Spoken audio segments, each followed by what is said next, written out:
Dozens of documents with personal information, including social security numbers, ended up in these dumpsters in Bonita, working for you to find out how it happened. The man who grabbed a boy on an OB sidewalk and tried to run off with him is sentenced today in court. Students at UC San Diego walk out following Monday's clash with police. That story coming up.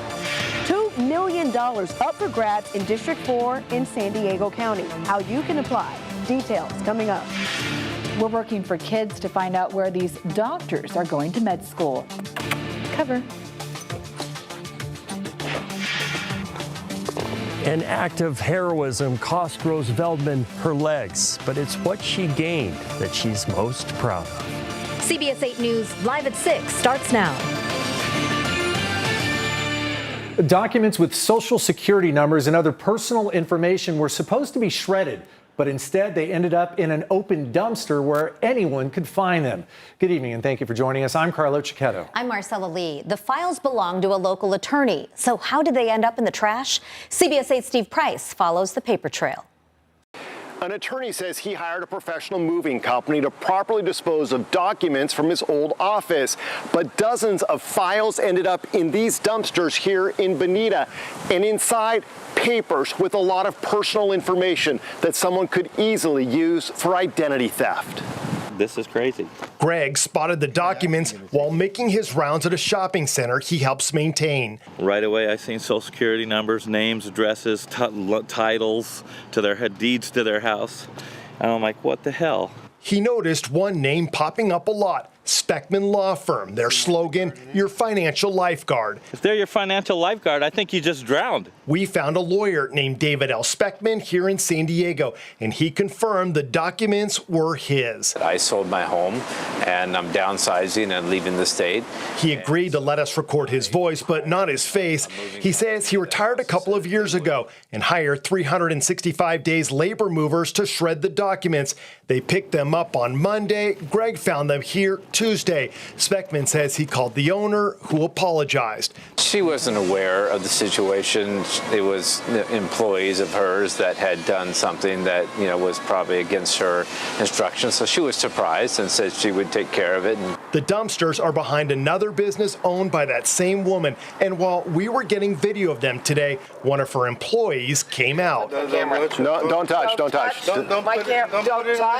Okay. After pushing our camera multiple times, he walked away. I later talked with the owner, who said she was trying to get all the files back so she could make sure they're properly disposed of.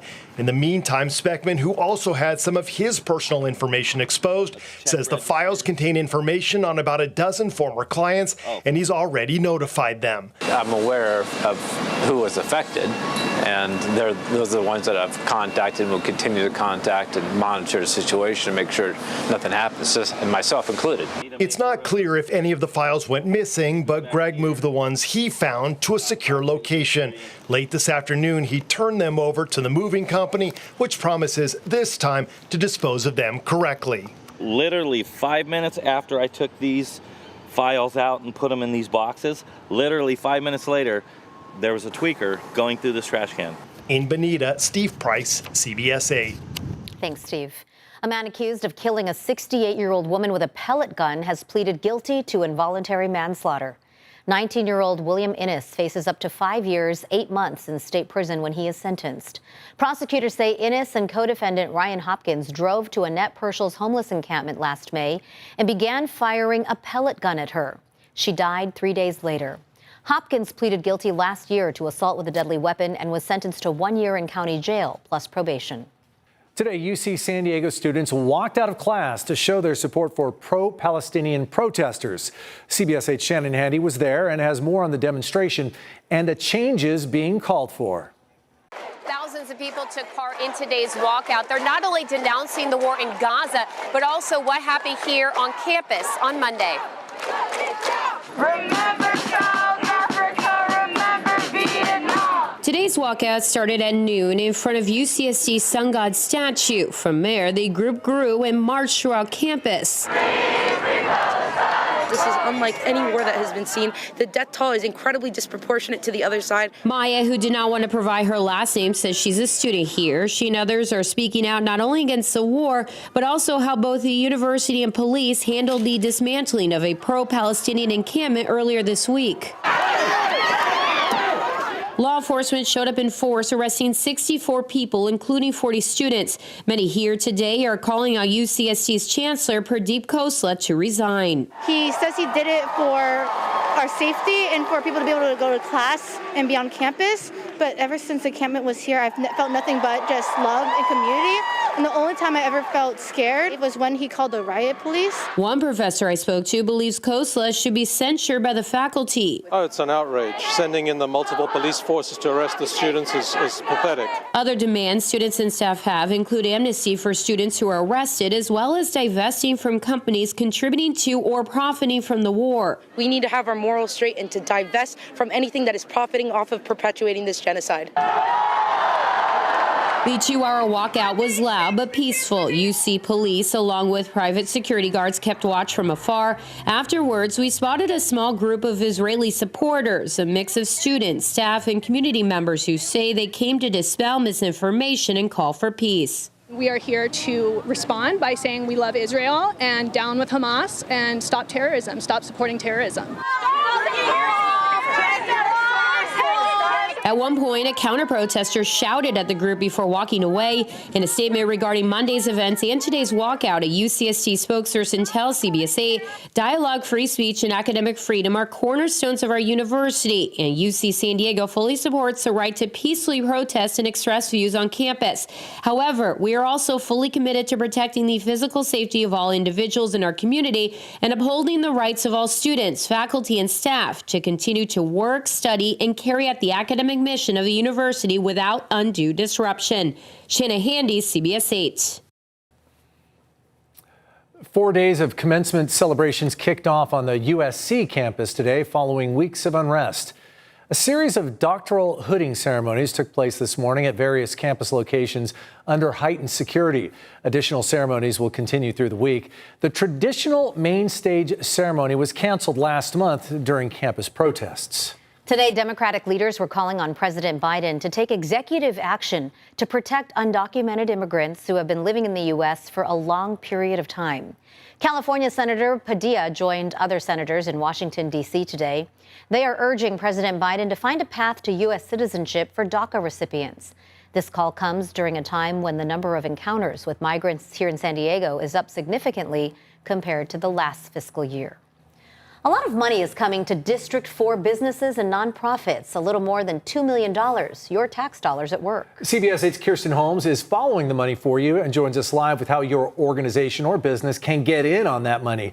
She joins us now live with more. Kirsten, this is not just for the 4th District, right? Money is being distributed all over the county? Yeah, each San Diego County district, and there are 5 of them, they will all get about $2 million to put right back into their community. I'm live here at La Paz Mini Park because Supervisor Monica Montgomery Stepp says this is a great place that illustrates your tax dollars at work in your community. And she also says 2 grants will also go a long way.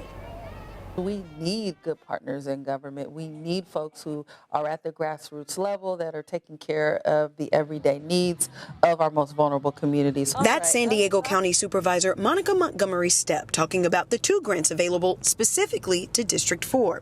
One is the Neighborhood Reinvestment Program, designed for one-time community, social, educational, or environmental needs. The other is the Community Enhancement Program, to stimulate tourism, create jobs, or improve quality of life. And Supervisor Montgomery Stepp says this year they have a little extra money because former Supervisor Nathan Fletcher didn't get to distribute all of the funds. And so we get to figure out, where that money goes and how it can best benefit our communities. The money comes from tax dollars that you pay to the county. Then that money is divided by county districts and put back into the community through grants to nonprofits and public agencies. Each district, like District 4, gets to pick what groups to give the money to. Our themes and our pillars of governance: safe and healthy communities, economic opportunity for all, and reimagining what public safety looks like. We actually started on Facebook. We have a following of 48,000 members. Cherie Jones is one of the founders of Black San Diego. Last year, they were awarded $12,000 and used some of that money to host Dago Eats, a food vendor fair that grew to an all-out community festival. This year we did a yoga demonstration by Movement Matters. We had singers, we had rappers. Cherie says the money helps highlight lesser-known businesses without expensive advertising. And the groups work together, helping each other throughout the year to bridge financial gaps. So that way, if they're falling short of funding, then we can kind of step up with that funding for them.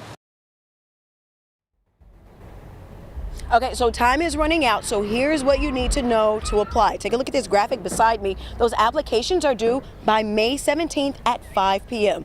They are only for government agencies in San Diego County or nonprofits or public entities. Now, you're also going to have to provide a detailed budget on what you're going to use that money for. You can find more information and restrictions and guidelines on how to apply specifically for District 4 at supervisormonicamontgomerystep.com. For more information and for other places you can go to find more links, maybe about your district to see if money is available, you can come to our website, cbs8.com, and click on this story. We'll have it up for you in a couple of hours. Reporting for CBS 8, I'm Kirsten Holmes. Back to you. Such exciting news for District 4, and hopefully a lot of people will take advantage of trying to apply for those grants. You had mentioned that other San Diego County districts are getting money. Are they going to be awarding grants like this?